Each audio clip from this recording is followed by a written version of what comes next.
नमस्कार दोस्तों, मेरा नाम विशाल है और स्वागत है मेरे इस चैनल में। आज के इस वीडियो में आज हम पढ़ने वाले हैं सातवां चूल्हा।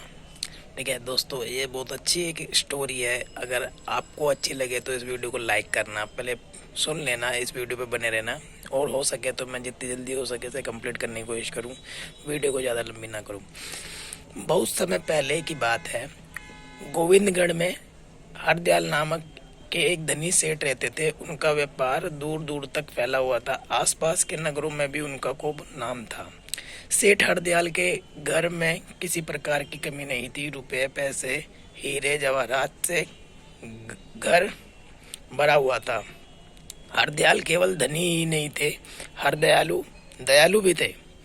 दूसरे का दुख दर्द उनसे देखा नहीं जाता था। सेठ हरदम सबकी सहायता करने को तत्पर रहते थे। नगर में सभी लोग उनका मान सम्मान करते थे। सेठ के 7 बेटे थे। कितने बेटे थे दोस्तों, याद रखना, 7 बेटे थे। सभी चतुर तथा योग्य थे। वे अपने पिता के व्यापार में हाथ बटाते थे। माता पिता का आदर करते थे। भाइयों में भी आपस में खूब प्यार था। एक दूसरे पर प्राण निछावर करते थे। सेठ हरदयाल का परिवार हर प्रकार से सुखी और संपन्न था। दोस्तों आगे चलते हैं। हरदयाल का बड़ा बेटा विवाह योग्य हो गया था। विवाह मानेंगे शादी के योग्य। उन्होंने अब उसकी शादी खूब धूमधाम से की और घर में पुत्र वधू के आने से परिवार के सभी लोग फूले नहीं समा रहे थे। सेठानी की खुशी का तो ठिकाना ही नहीं था, किंतु उनकी ये खुशी ज्यादा दिनों तक नहीं रही। विवाह के कुछ समय बाद ही एक दिन अचानक बहू ने सास से कहा, माताजी आज से अपनी रसोई में अलग बनाया करूंगी। मेरे पति व मैं अलग खाना खाया करेंगे। झटपट रसोई से पहले चूल्हे के पास एक और चूल्हा बना लिया और उस पर खाना बनाने लगी। सेठानी भौचक्की रह गई। उन्हें बहुत दुख हुआ। उन्होंने इस बारे में सेठ को बताया। सेठ हरदयाल को भी बहुत खराब लगा, किंतु सेठानी दोनों ही चुप रहे। उन्होंने बहू का विरोध नहीं किया, ना ही परिवार के किसी अन्य सदस्य ने 2 चूल्हे हो जाने पर कोई आपत्ति जताई। बड़े पुत्र ने भी अपनी पत्नी को कुछ नहीं कहा और वह उसके साथ अलग खाना खाने लगा। सेठानी परिवार के अन्य सदस्यों का खाना बनाती रही। वे शांत स्वभाव की थी, लेकिन धीरे धीरे सास बहू में खटपट शुरू हो गई। एक आए दिन लड़ाई झगड़ा होने लगा। बड़ा बेटा अपनी पत्नी की तरफ से बोलने लगा। अन्य भाइयों में से भी उसका मनमुटाव हो गया। घर में कलह होने लगी। कुछ दिनों के बाद सेठ ने दूसरे लड़के का विवाह कर दिया। शादी के पश्चात दूसरी बहू जब रसोई घर में आई तो उसने देखा कि रसोई में 2 चूल्हे बने हुए थे। उसने सास से पूछा, दो चूल्हे क्यों माताजी? घर में खाना बनाती रही। ओह, एक पर मैं खाना बनाती हूँ, दूसरे पर बड़ी बहू, सास ने उत्तर दिया। सेठानी का उत्तर सुन दूसरी बहू ने सोचा, जब जेठानी अलग खाना बनाती है तो घर में सास के साथ रहकर सभी घर वालों के लिए खाना बनाऊंगी। मैं तो अभी अपने पति का खाना अलग बनाऊंगी और अपने मन का खाऊंगी पीऊंगी। पूरे परिवार के झंझट में से बचूंगी, वरना खाना बनाते बनाते सफाई करते करते तो मैं अधमरी हो जाऊंगी। और दूसरे भी अपना अलग अलग चूल्हा बना लिया, तो उसने भी अपना अलग चूल्हा बना लिया। वह अपना व अपने पति का खाना उस पर बनाने लगी।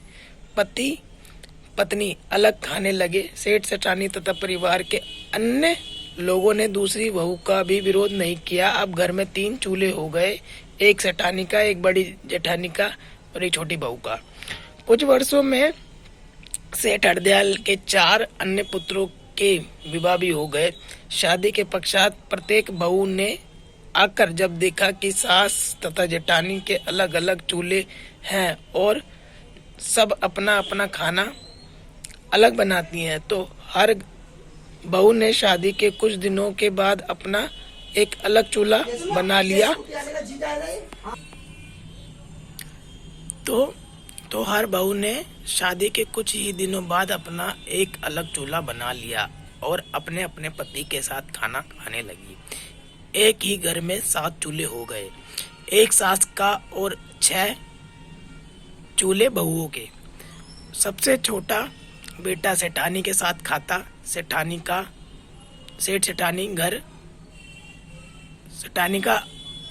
का घर अब 7 लोगों का घर हो गया। उन दोनों को छोड़कर कोई भी बेटा बहू घर को अपना नहीं समझता, ना ही कोई घर की सफाई करता। धीरे धीरे घर में गंदगी रहने लगी, जिसके कारण कीड़े मकोड़े, मच्छर, मक्खी और कीटाणु पैदा हो गए। घर के लोग बीमार रहने लगे। इसके अलावा घर में लड़ाई झगड़े भी बढ़ गए। सब अपना अपना फायदा देखते। भाई भाई की सूरत से घृणा करने लगा। वृद्ध और बीमार सेठ सेठानी की बात कोई नहीं मानता, ना ही कोई उनकी इज्जत करता। फलस्वरूप व्यापार में भी हानि होने लगी। सेठ हरदयाल का हानि और खुशहाल परिवार निर्धन और दुखी हो गया। सेठ के घर का हाल नगर वालों से छुपा ना रह सका। नगर में भी उनकी प्रतिष्ठा कम होने लगी। अब सेठ हरदयाल का सबसे छोटा बेटा विवाह योग्य हो गया। उन्होंने उसकी शादी भी कर दी।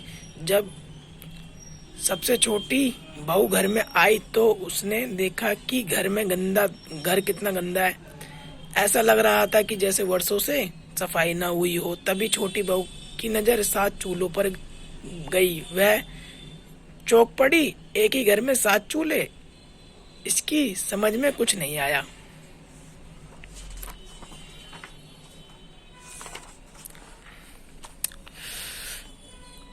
बहू ने पहले चूल्हे की तरफ इशारा करके सास से पूछा, ये चूल्हा किसका है माता जी? ये मेरा, सास ने उत्तर दिया। दूसरा चूल्हा किसका है? छोटी बहू ने फिर पूछा। ये चूल्हा मेरा है, इस पर मैं खाना बनाती हूँ, सबसे बड़ी जेठानी ने बताया। फिर सभी बहुओं ने एक एक करके छोटी बहू को अपना खाना और अपना चूल्हा दिखाया।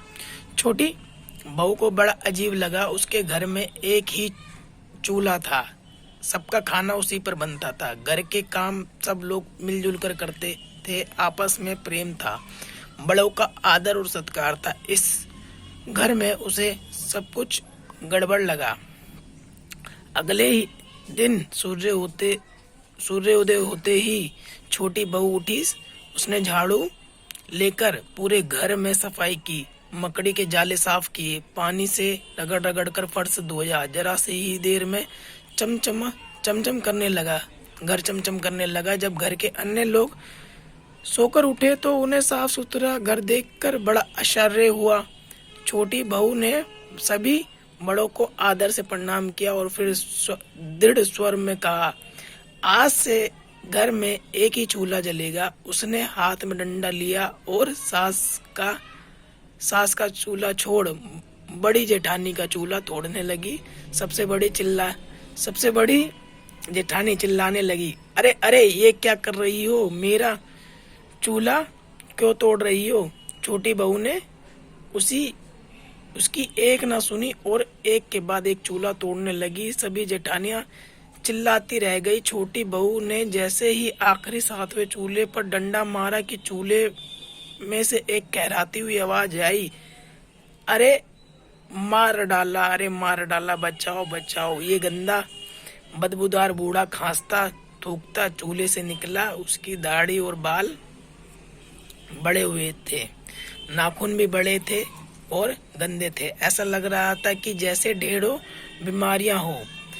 बूढ़े के पीछे बहुत से सांप, बिच्छू, खटमल, ये देख सकते हो दोस्तों आप।